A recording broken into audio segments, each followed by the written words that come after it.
Yo, ako nga po pala si Smaglas, gumaganap bilang kidlat dito sa Batang Quiapo at nandito tayo ngayon sa set.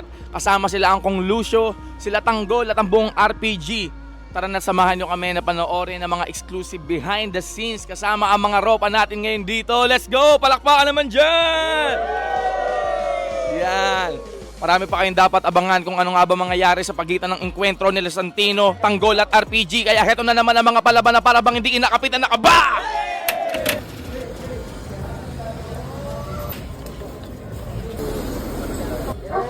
Nako, mabuti na lamang at meron tayong day off. Siyempre nakapagpahinga, nakapag-ehersisyo, paghahanda para sa habulan at barilan at habulan at barilan sa engkwentrong ito. Action!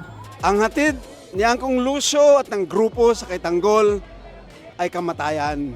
Kumanda siya. Aabutin na namin siya.